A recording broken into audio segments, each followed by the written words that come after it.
What's up? What's up? What's up, guys? It's your boy Kevin Zhensei here with another informative video. This is an absolutely must watch for every single high schooler in existence. I will be making another one of these videos for college students, what you guys should do in your summertime. But today we'll be going over the 5 most important activities that you can do as a high schooler. My biggest piece of advice, guys, is actually not just to do one of these, but to do multiple activities in the same summer. And I'm sure you guys know that this is especially difficult with this summer. I feel like many kids were asking me, were wondering, what do I do? A lot of these, legit summer programs have been canceled. Luckily for you, I have prepared a brief list. There will be tons of tips as I talk about these activities. By the way, guys, you are really gonna wanna see this entire video through because a lot of these summer activities are connected, and I'm gonna save the best for last, all right? I gotta improve this watch time so this video gets recommended to other people so that I can help more students like yourself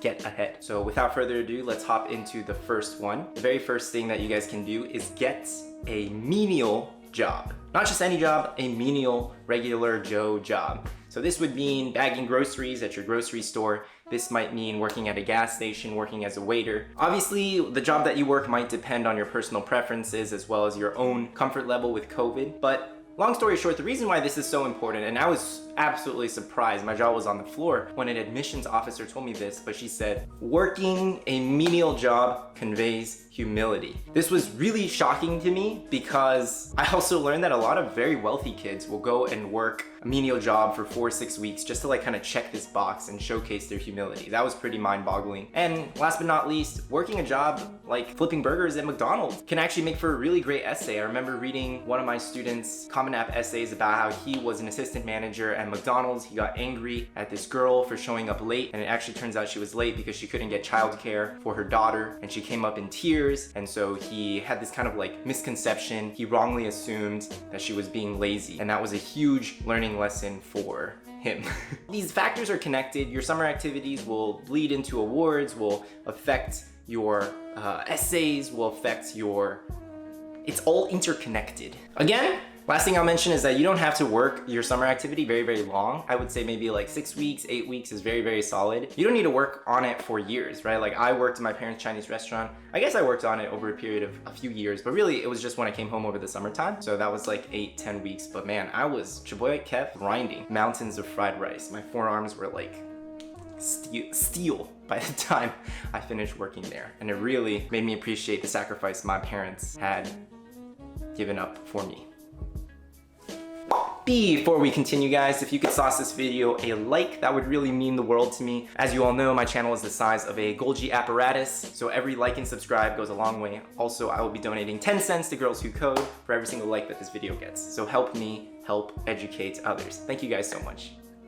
Moving on to number 2 would be research. And actually there's 2 main approaches to the research summer activity. So the first one is doing research at an established university. That is also very tricky this summer. I mean, technically you could do virtual research. I have heard of cases where students are emailing 100 professors and they're able to get an opportunity, and that is really wonderful. Let's say you are not able to do that. It's kind of late in the process. It's still very much possible, but you can also do independent research, guys, right? Let's say you're super duper into biology. I'm always making these crazy organelle references in my videos. Okay, so you wanted to explain organelles, but to a younger audience, right? So maybe you guys are researching cutting edge technology that affects these various organelles. People are doing I don't know, microscopic genetic surgery on nucleoli, and you want to explain that process to younger students, like middle school students, elementary school students. You want to publish it on a blog. You could make TikToks about this subject, right? About gene editing, CRISPR. That also counts as research. And then the last piece of the puzzle, guys, is to get recognized for your effort. It's not enough just to do oh, I did research, I put it on the World Wide Web. No, you also need someone to give you a fat stamp of approval. So this means an external media network maybe picks you up, or you send the research that you've done to a really legit scientific journal, and then they end up redistributing it to the general public. That would definitely help you stand out in college admission. Now, returning back to the normal research component, if you were talking to university networks, I see a lot of people just asking professors, and then they get so sad and they're like, Kevin, no one's responding to my emails, what do I do? Okay, two things. First of all, you need to send at least 5 emails, right? The average number of emails it takes for someone to respond is 6 or 7. So that means sometimes it will take 3 emails, sometimes it will take 9 emails, sometimes it will take 12 emails. The other thing is that you guys don't really know how to ask. What I recommend, guys, is you have to put your best foot forward. You have to already show that you have some skin in the game. So let's say you are trying to do research with yours truly, Professor Zhen, and I have done some crazy biological research. You guys need to show up and be like, hey Kev, I have already read every single paper that you've published, and I'm really, really interested in this specific topic. In fact, I've already done additional research and I've looked at these technologies. I looked at the landscape of how this technology will grow over the next 10 years. Really interested. Can we just have like a 20-minute coffee chat? I wouldn't even mention that you want to do research with them. Just be like, hey, I want to do a little chatty chat. And then once you have shown off your intellectual prowess, your curiosity, then you can do like, by the way, I'm looking for research opportunities. If you don't have one, it's totally cool. That will definitely increase your probability of success. You guys get what I'm saying?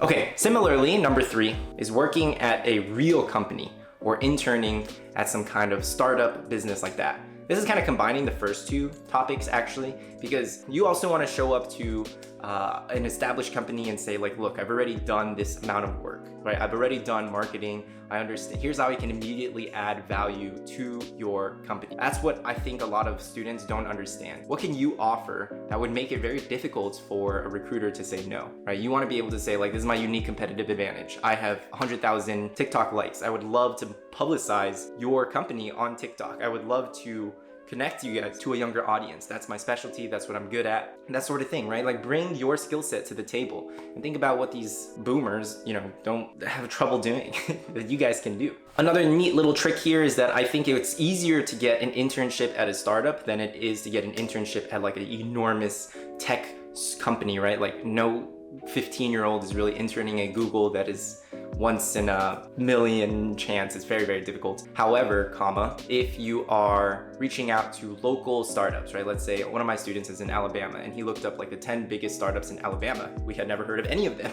And so he sends out emails to them and he's like, hey, look, I've already done this kind of coding boot camp. I would love to expand this. Here's how I think we can collaborate, that sort of thing. So those people are much more likely to respond. Also, those startups are just like way smaller, like 20, 30, at most 50 people. Some of these enormous S&P 500, industrial companies have hundreds of people, thousands of people. It depends. Like if you have a relative or you have you have a warm introduction, then it's going to be a lot easier for you guys to secure that internship. Okay, fourth of all, please self-study. Not only are you guys gonna sit down and plan your transcript, the courses you're gonna take for the next year, 2 years, and then start studying those, right, on Khan Academy sort of thing, but I want you to apply this mentality. What would that look like if I multiplied it by 2 or 3 or 5 or 10, right? Like instead of just studying biology in advance, I could go to MIT's open courseware and I could learn about the most cutting edge technology, the new research methods. I could think about the intersection of genetic editing with something like AI, right? And I can see this convergence and I wanna take this to the next level. By the way, all of these lectures are online for free. If you guys Google like MIT open courseware, there are hundreds of lectures on math, science, totally for free. I don't understand why we're paying for college, like literally just a piece of paper and to make some friends. No, I'm just joking. There are other benefits, right? Those friends are priceless. Priceless, they say. At any rate, please self-study, guys, and work and intern. Summer is a long time. You can do all of these things, watch YouTube videos, play Minecraft, League of Legends, and more. Finally, the number one thing that you guys can do this summer is to start an independent project. And if you guys have watched my channel, I literally preach this every single video. But some examples of great independent projects would be writing a little handbook for elementary schoolers about a certain intellectual topic. It could be creative writing, it could be AI, it could be geometry. Similarly, you could start a boot camp that teaches engineering to middle schoolers, high schoolers, that sort of thing. I think a lot of students also haven't really considered the artistic component. Like you guys could make short films, you guys could make TikToks, you guys could make videos talking about a specific intellectual topic and making it very fun. You guys could create animations. They don't have to be long. They could be 30 seconds, 45 seconds. Literally, that's the length of a TikTok. And even if you just make one a week, let's say by the end of the summer, you have 12 of them and they could have potentially gone viral. So that's the kind of strategy that I want you guys to think about. And for those of you with an entrepreneurial or nonprofit kind of streak, I want you to think about how you can monetize your independent project, right? Like you can charge people to attend your bootcamp. You can sell your ebook for creative writing just for a really small amount and then donate all of the profits to something like Girls Who Code. The most important thing about these independent projects though, guys, is you must get external recognition. This is where I see a lot of students fall short. They're like, oh, I started this nonprofit, I created this blog, why didn't I get into a top Ivy League school? My friend, you must get recognized. You need like this project to basically win some kind of state, national, international award. And the question is, how do you do that, right? If you're gonna wanna win an entrepreneurship competition, you might have to apply to 50 or 100. Or you have to think about from that perspective, what would this look like if it was 2x, 5x, 10x? How would I make it very difficult for someone to say no? The easiest way is probably just to get featured by media companies, but like I said, if you want to really stand out, just improve your impact. Rather than selling 10 ebooks, if you sold 100 or if you sold 10,000, that is a way bigger deal. And then you donated all of that money to Girls Who Code. Let's say you raised like 20K off of your little ebook. That is a pretty noteworthy achievement. You have to think about like how many people in the world could actually pull this off. The fewer number of people who can pull this off, the bigger you stand out, right? It's very simple kind of logic. I think that particularly with the coronavirus situation, like if you guys had started independent projects when everything was normal, it kind of looks like your resume padding, you know? And you're just like doing this to stand out and look good. But because so many summer programs have been canceled, colleges will be like, oh, that makes sense that why he started this because of the pandemic, because a lot of normal opportunities were not available. So actually this works to your advantage as well. All right, guys, that's it for today. I am Kevin Zhensei. This is the end of the video. I love you all so much. Constantly rooting for you. Your success is my success. Peace.